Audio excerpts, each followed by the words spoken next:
A man froze when he saw quadruplets who looked like him on the street, and when he decided to find out, he regretted it. Mike froze mid-step, nearly choking on his coffee as his grip loosened and the cup tumbled out of his hand. The drink splattered across the sidewalk, but he didn't even glance down. His focus was locked on the group ahead of him. 4 toddlers. Yes, 4 stumbled down the street, holding hands, their tiny bodies bundled up in matching red jackets. But that wasn't what had him rooted to the spot, heart hammering in his chest. The kids looked exactly like him. Mike blinked hard, but the image didn't change. Same sandy blonde hair, sticking out messily from their knit hats. Same round nose, same wide brown eyes. Even the same faint scar above the left eyebrow. That scar had been his badge of stupidity since he was 7, earned after trying to ride his bike hands-free down a gravel hill. It wasn't something you'd just see on anyone. And yet there it was, on 4 tiny faces. "Daddy, no!" one of them suddenly yelled, pointing at a fluffy golden retriever being walked across the street. His voice had that squeaky toddler tone, but it was loud enough to make everyone on the sidewalk look. The other 3 instantly joined in, shrieking, "No, Daddy, no!" like they were rehearsing for a protest. Mike stood frozen. His skin prickling like ice water was running through his veins. "Daddy?"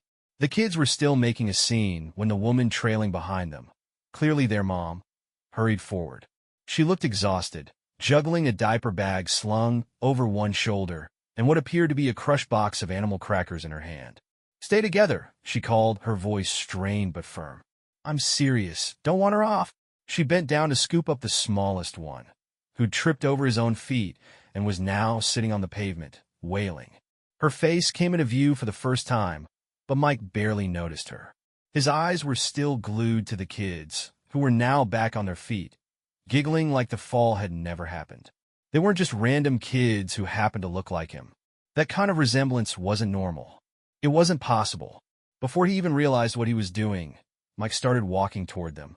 It wasn't like he'd planned it. His feet just moved on their own, pulled by some invisible string. He stopped a few steps away, trying not to look like a total creep, but his face must have given away his confusion because the mom straightened up and immediately noticed him. Her eyes narrowed ever so slightly. Her body stiffened. Not obviously, but enough that Mike caught the shift. She was on guard. Sorry to bother you," he stammered, holding up his hands like he was trying to show he wasn't a threat. "I just, your kids. They look," he gestured awkwardly at his own face. "They look a lot like me." For a moment, something flickered across her expression. Surprise? Unease? Recognition? He couldn't pin it down because it vanished so quickly, replaced by a polite but practiced smile. "I get that a lot," she said lightly, brushing the comment off. "People always say they look like someone they know." Mike blinked, thrown off by how casual she sounded. "Right, but, I mean," he trailed off, unsure how to phrase what he was thinking without sounding insane. She didn't give him the chance to finish. Shifting the diaper bag higher on her shoulder, she turned back to the kids, who were now distracted by a pigeon pecking at crumbs on the sidewalk. "Okay, time to go," she said, her tone brisk. "Come on, guys, let's keep moving." The kids groaned in unison but obeyed, shuffling after her as she hurried them along. Mike took a step forward, then stopped himself. What was he even going to say? "Excuse me, ma'am, are those my secret kids?" Before he knew it, they disappeared into the crowd, leaving him standing there like an idiot. His heart was still pounding in his chest, and his hands felt clammy despite the cold January air. For the rest of the day, Mike couldn't focus on anything. The image of those kids, his kids, or at least they looked like they were, kept replaying in his head over and over like some kind of glitch in his brain. He didn't have any siblings, no nieces or nephews. He didn't even know anyone in this city who had kids. And there was absolutely no way it was some crazy coincidence. Was it? By the time he got home that night, Mike was spiraling. He sat on his couch, nursing a beer that he couldn't even enjoy, and stared blankly at the wall.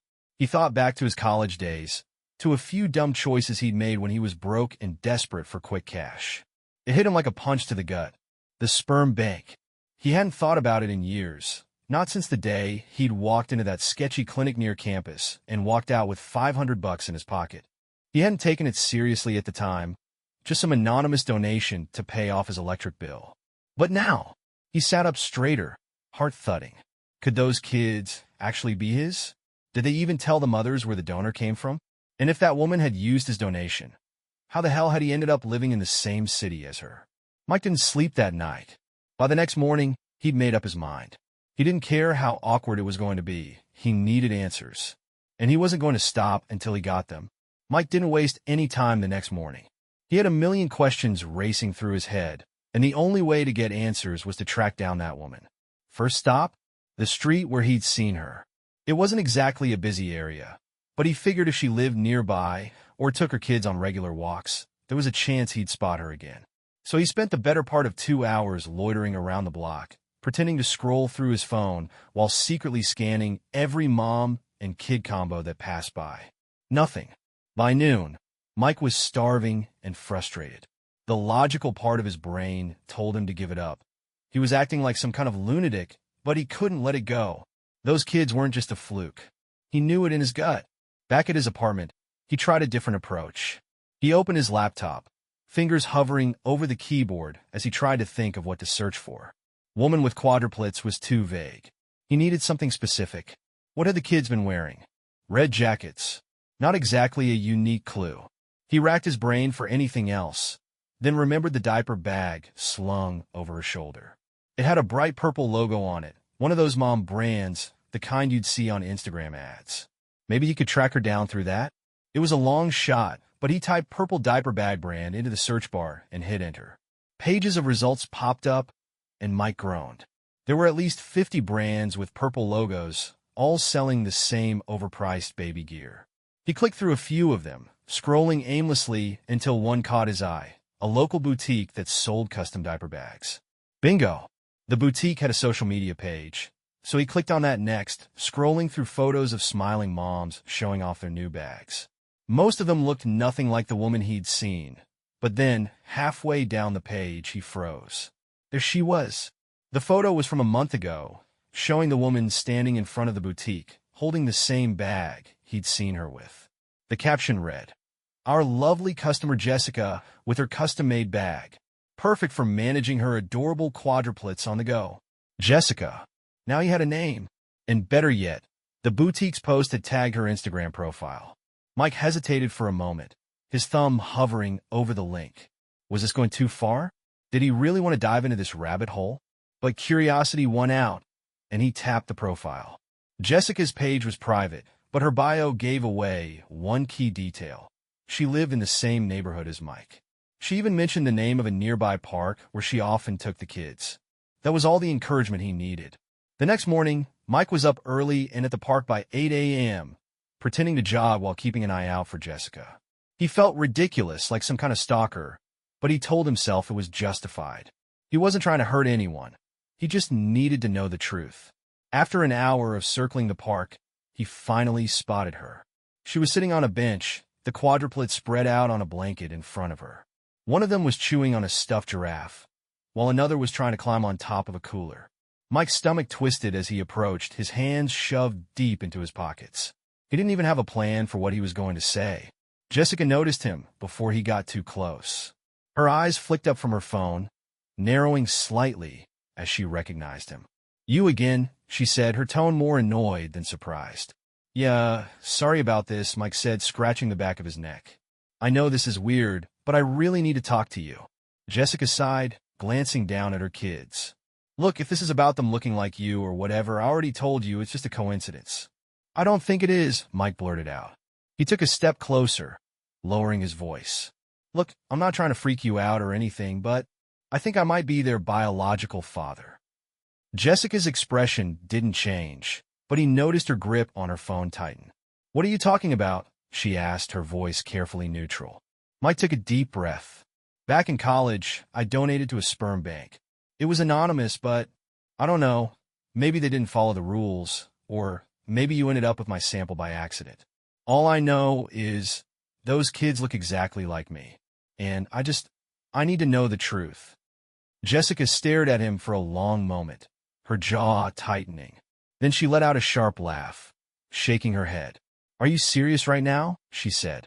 "Do you have any idea how crazy you sound? I know it sounds insane, Mike said quickly. But please just hear me out. Did you use a donor?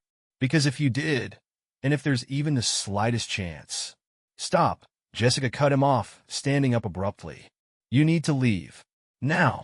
Her tone was icy, and Mike immediately backed off, raising his hands in surrender. Okay, I'm sorry, he said. I didn't mean to upset you. I had to ask.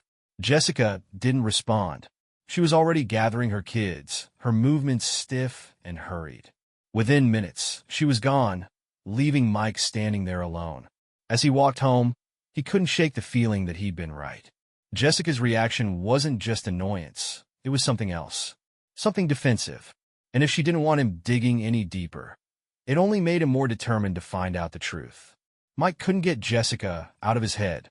The way she'd shut him down at the park had been too quick, too defensive. She wasn't just annoyed. She was hiding something, and he was sure of it. But how was he supposed to figure out the truth when she wouldn't even talk to him?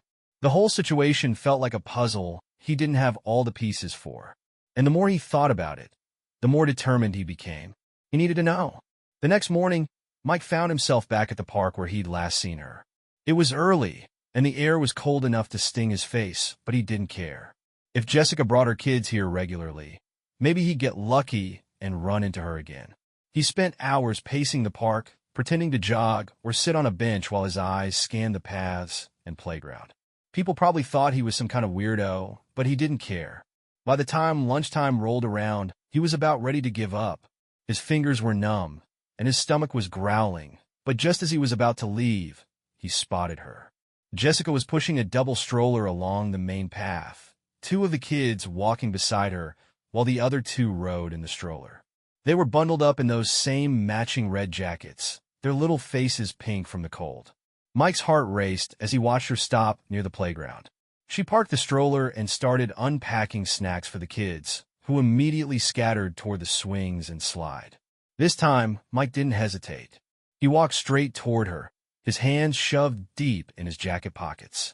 Jessica noticed him when he was only a few steps away.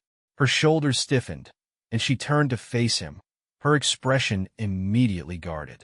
"You've got to be kidding me," she said, her voice low but sharp. "I'm not here to cause trouble," Mike said quickly, holding up his hands. "I just want to talk."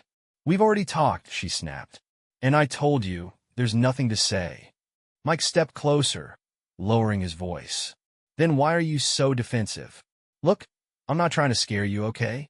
I think those kids might be mine, and I need to know the truth." Jessica's face went pale. She glanced around, as if making sure no one was listening, then grabbed Mike by the arm and pulled him a few steps away from the playground. "Keep your voice down," she hissed. Mike's heart was pounding now. "So, I'm right, aren't I? They're mine. I donated to a sperm bank years ago, and somehow—" "Stop," Jessica interrupted, her voice shaking. She looked over at the kids, who were happily climbing the slide, then back at Mike. "You have no idea what you're talking about." "Then tell me," he said, his voice rising before he caught himself. He took a deep breath, trying to stay calm. "Jessica, please. If there's even the slightest chance they're mine, I deserve to know. Don't you think they deserve to know?" Jessica's jaw tightened, and for a moment, she looked like she might start yelling at him. But then her shoulders slumped, and she let out a heavy sigh. "Fine," she said quietly. "Meet me tomorrow. Noon. Back here. I'll explain everything." Mike blinked, caught off guard by her sudden change in tone. "Really?" "Yes," she said, already turning away. "But after that, I don't want to see you again. Do you understand me?" He nodded quickly, relief flooding through him. "Okay, I'll be here." Jessica didn't respond. She just called to her kids, her voice strained but steady, and began gathering them up. Within minutes, she was gone, leaving Mike standing there alone. As he walked home, his mind raced with possibilities. What was she going to tell him? Would she confirm his suspicion, or was he completely off base?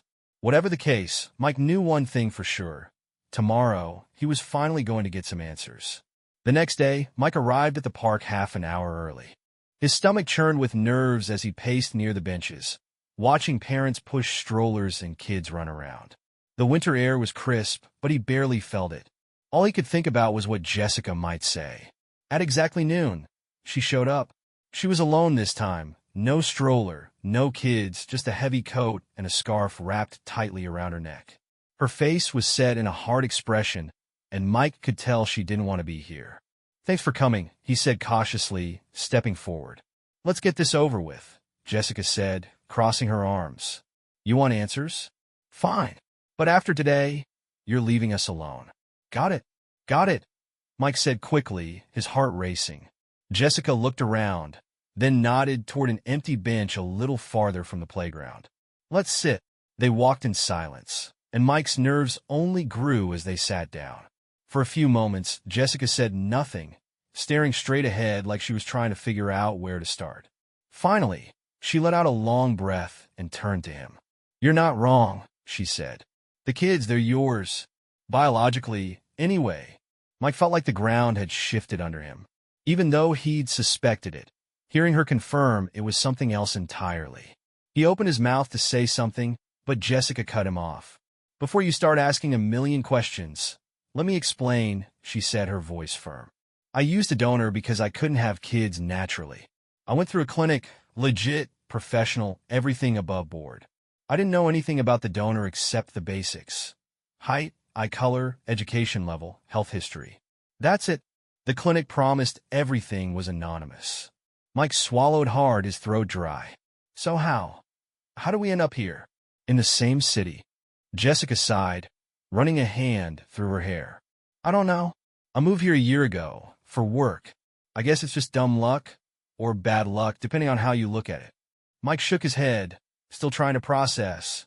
"And the kids, they all came from the same?"